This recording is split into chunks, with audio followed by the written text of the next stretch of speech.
Salut jeunes piqueurs et bienvenue sur la chaîne de l'infirmier futé.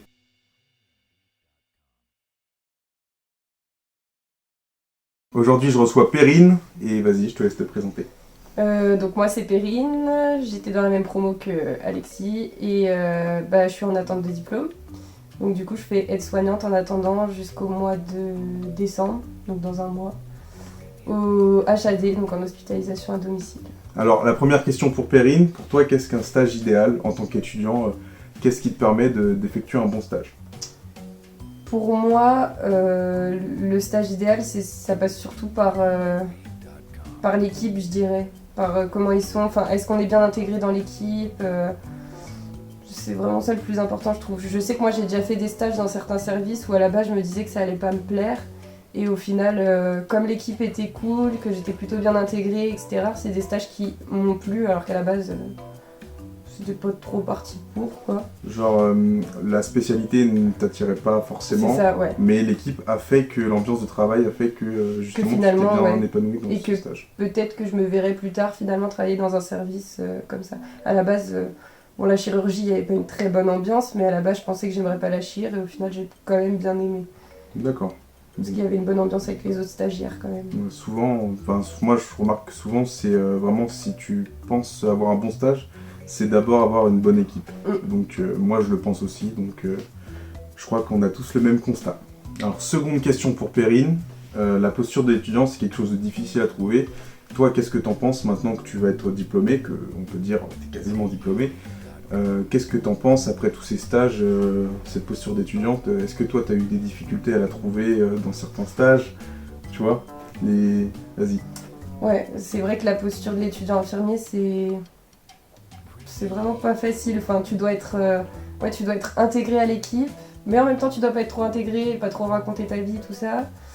Sauf que les filles elles racontent leur vie devant toi, donc bon, tu peux pas participer à toutes les conversations. Enfin, ouais, je sais pas, c'est compliqué. Ouais. Et je pense que. Enfin, je sais pas, mais j'espère que quand je serai officiellement diplômée et que j'aurai des étudiants, je saurai les mettre à l'aise, sans non plus faire du copinage, mais juste les mettre à l'aise. Pour leur permettre d'avoir un bon stage quand ouais, on ouais, pourrait voilà. Bon bah on va pouvoir passer aux anecdotes maintenant. La première anecdote, je pense une des plus drôles ou une des plus bizarres, je sais pas. J'étais en stage dans un service où c'était en été, donc on laissait un peu les fenêtres ouvertes et tout ça. Et puis j'étais d'après-midi, donc je commençais à 14h. Et du coup, à 14h30, à la fin des transmissions, en fait, on prenait une petite pause. Donc on était dans la salle de pause. Et il y a l'infirmière qui me dit qu'elle a vu un truc noir passer dans le couloir. Donc sur le coup, moi, je pensais qu'elle parlait d'un patient qui était passé en fauteuil, parce qu'elle m'a dit que c'était un truc assez rapide. Et en fait, pour elle, c'était un truc qui volait. Donc du coup, on a passé la tête par la porte de la salle de pause, on a regardé, on n'a rien vu du tout. Et je crois que c'est peut-être 30 minutes après, donc à la fin de la pause, j'ai dû aller dans l'office parce que je devais aller chercher, je crois, de l'eau gélifiée pour un patient ou un truc du style.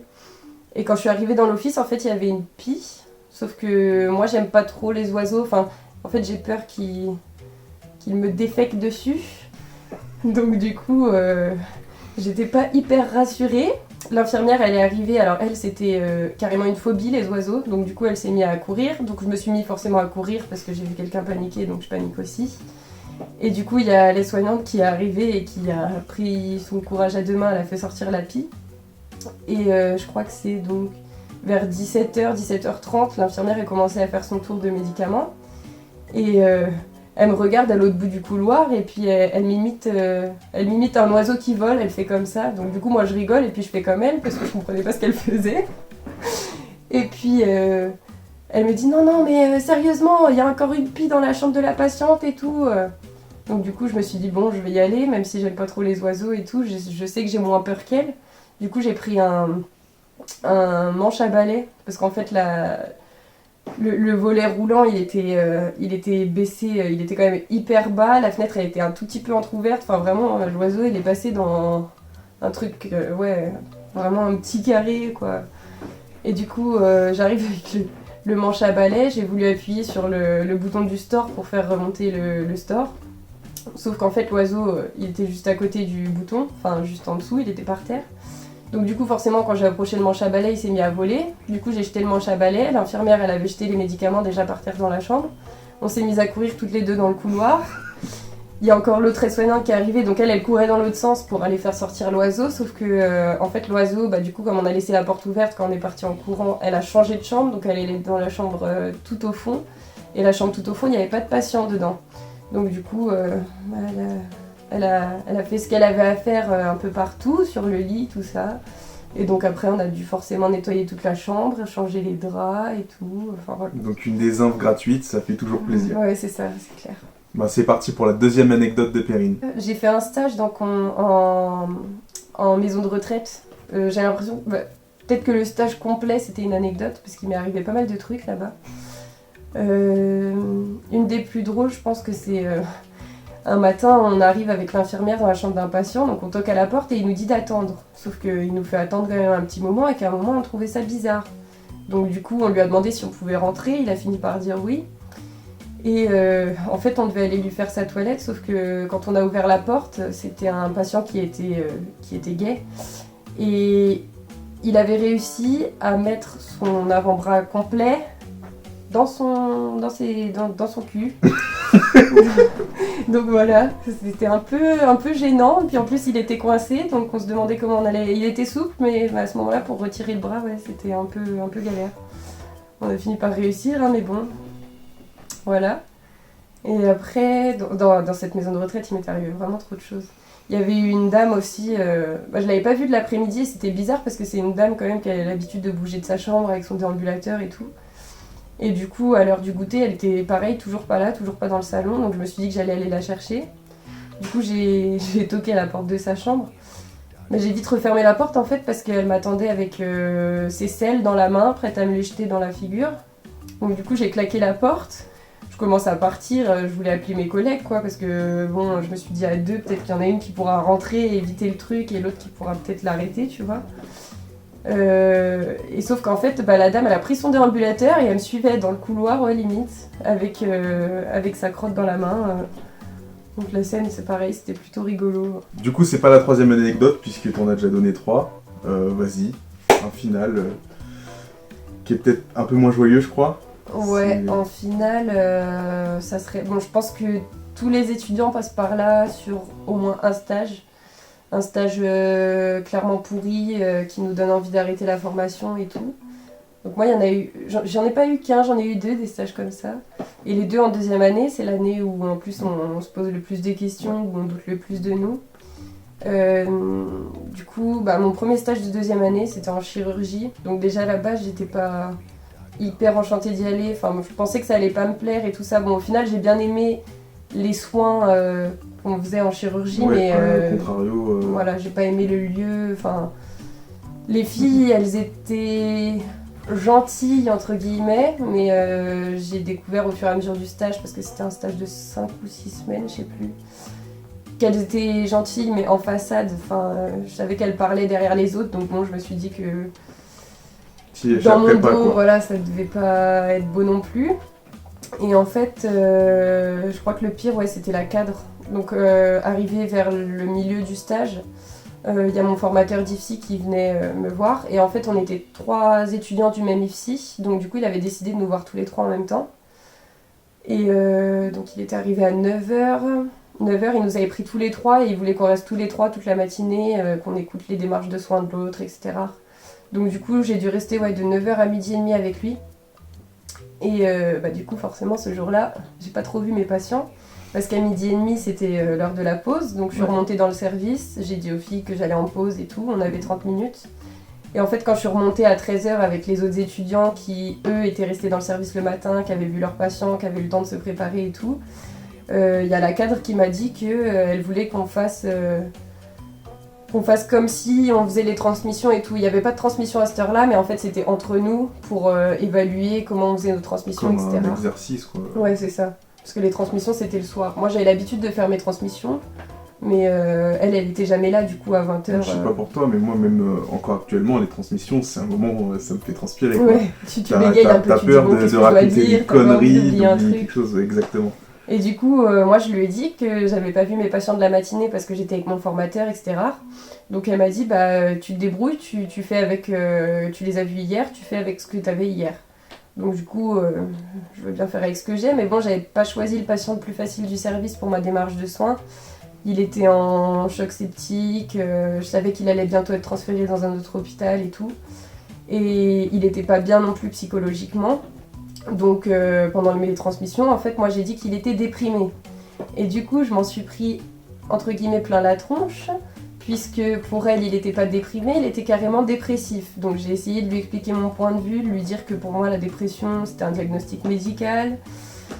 Mais ça lui plaisait pas. Enfin, je sais pas, je pense que ce jour-là, elle devait être de mauvaise humeur. Ou je sais pas, elle en avait après moi ce jour-là. De casser les couilles à quelqu'un. Et en plus, c'était déjà un stage où j'avais un peu de mal à trouver ma place parce que fin de première année, début de deuxième année, en fait, on est clairement entre deux. La première année, on n'est pas autonome du tout. La deuxième année, on nous demande de commencer à être autonome, etc. Donc, moi, c'est une position assez ambiguë la deuxième année. Dans un stage où j'aurais été toute seule avec une tutrice attitrée, oui. Là, on était 5 étudiants pour une infirmière. Ouais, c'est peut-être même pas sain comme environnement pour... c'est ça, clairement. Et puis, il y avait 2 troisième années, donc bon, elle nous encadrait, c'est bien, mais... Oui, ça reste des étudiants. Moi, je sais qu'au début, en plus, au début que j'ai commencé l'IFSI, j'étais un peu timide, renfermée, tout ça, donc j'étais pas la grande gueule qui arrive et qui s'impose. Après, j'ai appris à le devenir, du coup. et ouais, donc ce jour-là, en fait, elle m'a carrément pris dans son bureau, elle m'a dit que j'étais pas investie dans mes études, que je devrais carrément changer de métier, etc. Enfin, voilà. Du coup, je me suis un peu mis à chialer.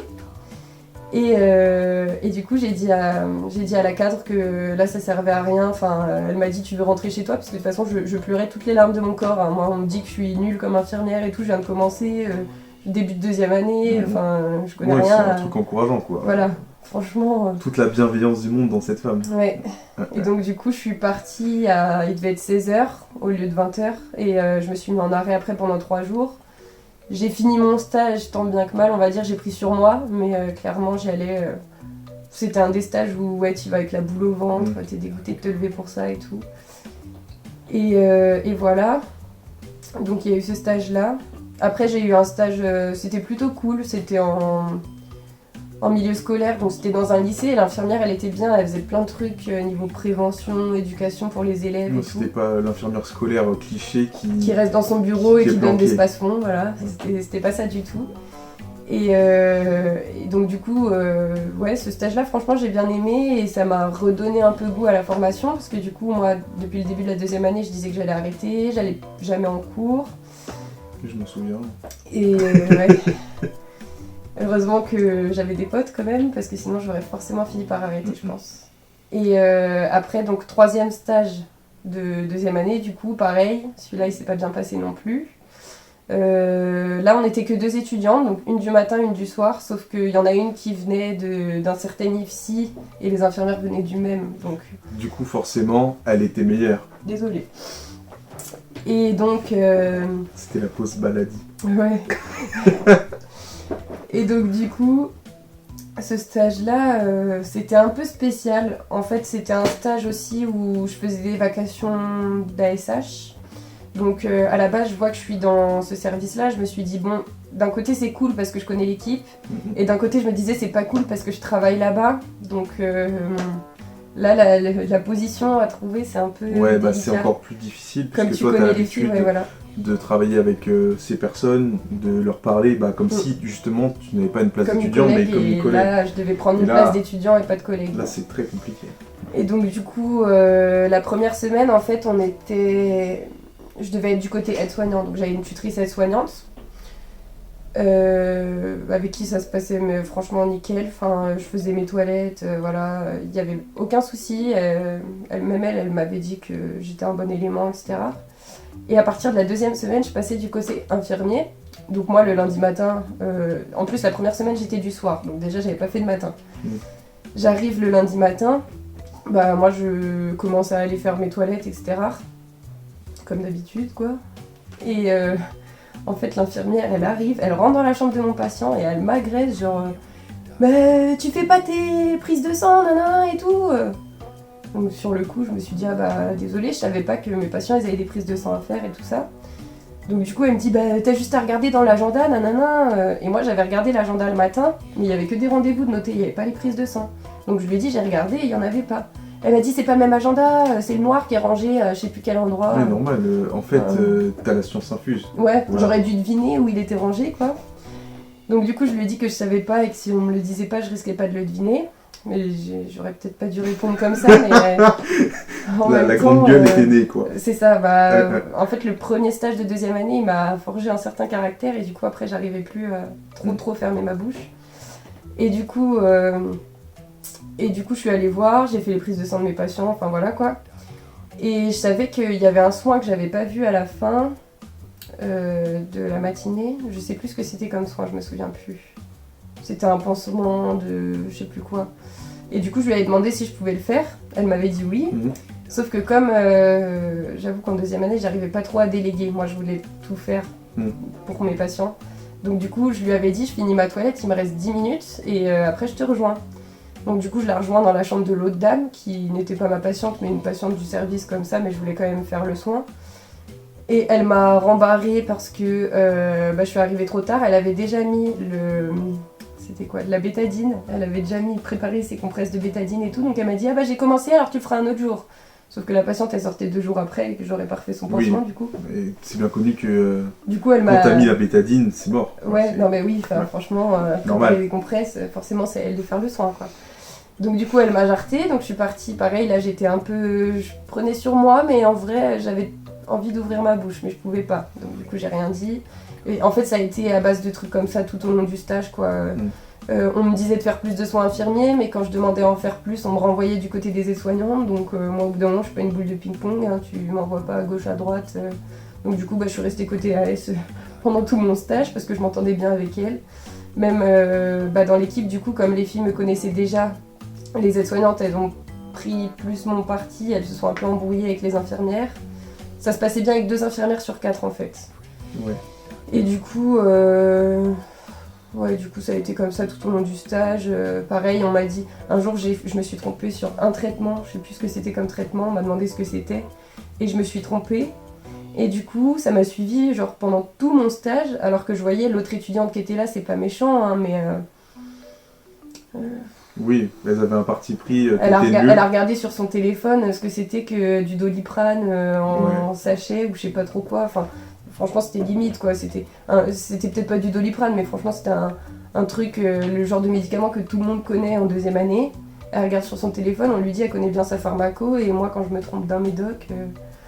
Ouais, de toute façon, on sait tous très bien que toutes les infirmières connaissent tous les médicaments par cœur. En plus, oui. Voilà. Celles de psy, elles connaissent bien les médicaments de chirurgie et inversement. Bah oui, non, mais c'est logique. Ça fait partie de la formation. On C'est est ça. des infirmiers en soins généraux. Ouais. Donc voilà. Et donc du coup, là, il y a eu un peu la même situation qu'au premier stage. Ma formatrice, elle est venue me voir. Et déjà, il y a un truc qui m'a pas trop plu, c'est que l'infirmière, elle a demandé à voir ma formatrice 100 mois avant. Donc du coup, je sais pas ce qu'elle lui a raconté, mais elle a dû lui dire c'est malsain, c'est un peu... Bah oui, normalement, je suis censée être là. Enfin, on parle de moi quand même, donc... Et après, donc, ma tutrice infirmière, elle est partie parce qu'elle avait fini. Il était 14h30, donc elle devait rentrer. Et du coup, je suis allée voir ma formatrice. J'étais hyper stressée parce que du coup, je me doutais qu'elle m'avait démontée, quoi. Et quand je suis arrivée, forcément, ma formatrice, elle m'a incendiée. Elle m'a dit ce que l'infirmière, elle lui avait raconté et tout ça. Et j'ai essayé de me défendre, mais elle me croyait pas. Donc, franchement, à partir de ce moment-là, je me suis dit, c'est mort, quoi. Il me restait, je crois, 2 semaines de stage. Je me suis dit, c'est mort, en fait, qu'elles attendent plus rien parce que... Et à la fin du stage, la cadre, elle m'a demandé si je reviendrais faire un stage et tout. Je lui ai dit, ah, mais c'est mort, en fait. Je lui ai dit, là, j'ai passé un des stages les plus pourris de ma formation et vous me demandez si je vais revenir et tout. Je lui ai répondu très honnêtement. Elle m'a dit, qu'est-ce qui s'est passé et tout. Je lui ai dit, mais j'ai essayé de vous en parler, mais en fait, personne n'écoute. Donc, au bout d'un moment, moi, je dis plus rien. Et puis voilà. Et du coup, en fait, ces 2 stages-là, les 2, c'était en hôpital. Donc, je me suis dit, mais l'hôpital, c'est pas possible. Enfin, c'est un monde bizarre. Tout le monde se crache dessus et tout. Du coup, je me suis dit, si je peux pas bosser à l'hôpital, où est-ce que je vais travailler ? Et du coup, j'avais encore plus envie d'arrêter ma formation. Donc ouais, ça a été une année hyper difficile parce que comme j'ai eu 2 stages qui se sont mal passés, j'étais vraiment pas investie du tout en cours, j'y allais jamais. Du coup, j'ai pas validé pas mal de partiels de 2e année. Je suis passée quand même en 3e année avec ça. Et de devoir passer les partiels de rattrapage plus les partiels 3e année, franchement, c'est à cause de ça en fait que là je suis en attente de diplôme du coup. Parce que j'ai passé mon dernier rattrapage. Le dernier rattrapage qui me restait, c'était un rattrapage de 2e année que j'ai passé au mois de juillet. Donc du coup, forcément, je dois attendre décembre. Ouais. Et puis voilà. Et toi, tu regrettes pas d'avoir continué justement, et là, tu vas enfin l'avoir? Là, je regrette pas d'avoir continué parce que du coup, en 3e année, moi j'aimais bien la psychiatrie à la base, donc j'ai demandé un stage en psychiatrie enfant et ça m'a plu. Et après, je voulais voir aussi le domicile parce que je me suis dit, si l'hôpital me plaît pas, peut-être que le domicile va me plaire. Donc j'ai eu de la chance de pouvoir faire et le libéral et l'hospitalisation à domicile en 3e année. Et grâce à ces stages-là, en fait, je suis contente de ne pas avoir arrêté. Parce que là, je bosse au HAD et franchement, c'est trop bien, quoi. Ouais, il n'y a pas le côté anxiogène de l'hôpital. Ouais, c'est ça. Enfin, clairement, moi, je suis contente d'aller travailler le matin. Donc, pour l'instant, hein, peut-être ça changera après, mais pour l'instant, je suis contente d'y aller, donc c'est le principal. Parfait. Moi, je voudrais remercier Perrine d'être venue, parce que c'est pas facile, quand même, de s'exposer à la caméra. Surtout que, bah voilà... On a déjà eu des expériences, t'étais pas très à l'aise. On va la refaire parce que ça fait un peu porno. On va la refaire. Ouais, le mot expérience. Expérience. Bah écoute, tu repasseras peut-être une prochaine fois, j'en sais rien. Si t'as des autres choses à raconter. Et moi je vous dis à la prochaine.